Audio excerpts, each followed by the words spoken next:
This presentation is brought to you by the City of Greensboro's Economic Development and Business Support Office.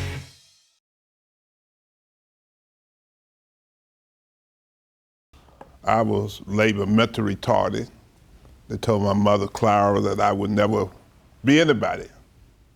She says all the other 10 kids would make it, but this Joe won't make it. And Mama told me to fool him, Joe.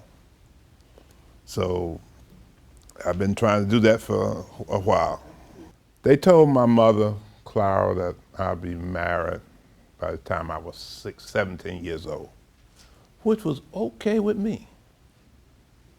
I wasn't a good student. I had girls on my mind. I went with this girl for 23 months. And she came to me one day and she said, Joe, I want to get married. Oh, I was so excited, I didn't know what to do. I was just excited, I'm telling you. And she says, but it's not you. Now that was a disappointment. So I said, well, who is it? I said, I bet you it's not so-and-so. She said, yes. Oh my God, I got mad because he was helping her get her homework. I couldn't even get my own homework. But I wasn't jealous of him because really I thought he was ugly. She said, I want some smart kids.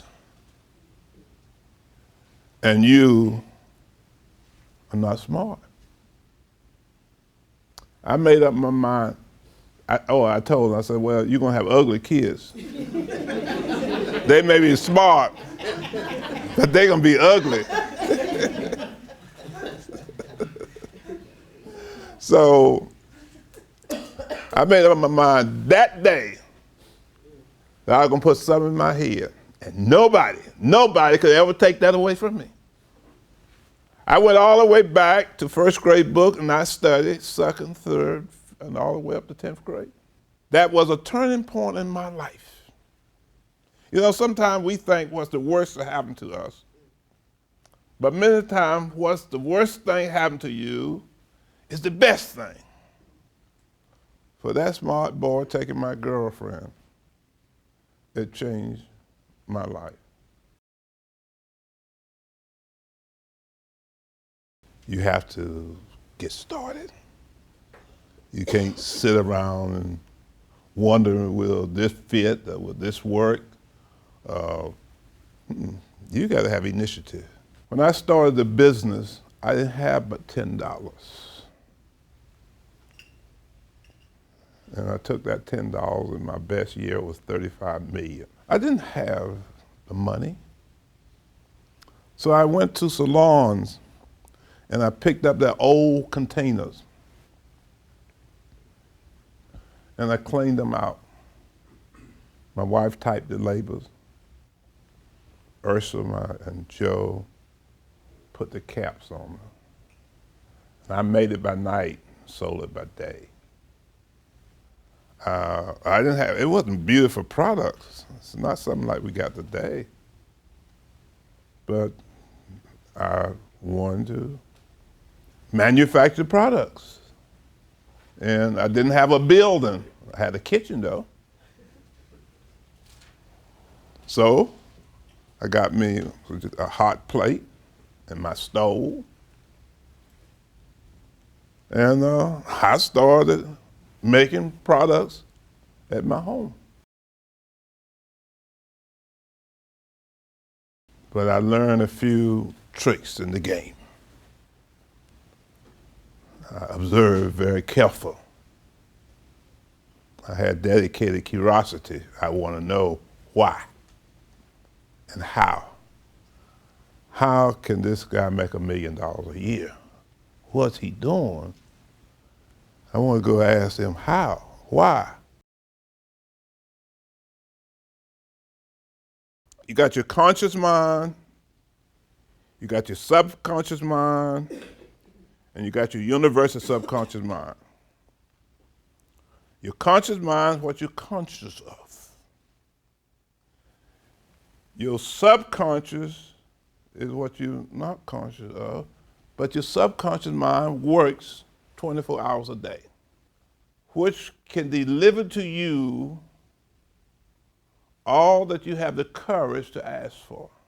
It works.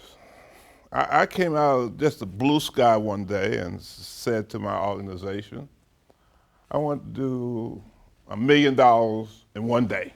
I got everybody to read, and I set that goal for a little better than 90 days.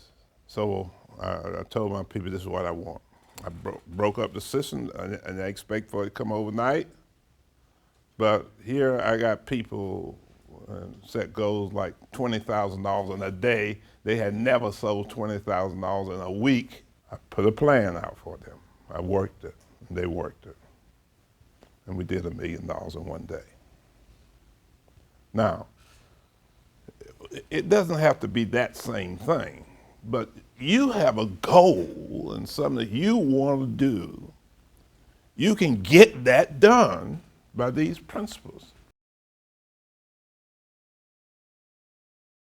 I see so many young people, the first thing they do, at one time I had 600 employees, and most of them always ask, what can I earn? Don't look for the person that pays you the most. When you look, ask yourself this question, not ask yourself how much you're gonna earn, how much you're gonna learn. You look around, you observe and say, now if I work here, what will I learn? Not what am I gonna earn? Because if you learn, you earn more than you ever would need. As an entrepreneur, you gotta reach out there and people tell you crazy. So how many times have they told me that how crazy I was? What other people think about you is none of your business. It's what you think about you. But as an entrepreneur, you're always looking for something. You're always working hard at it. You always believe that you can do it. Nothing stops you but you.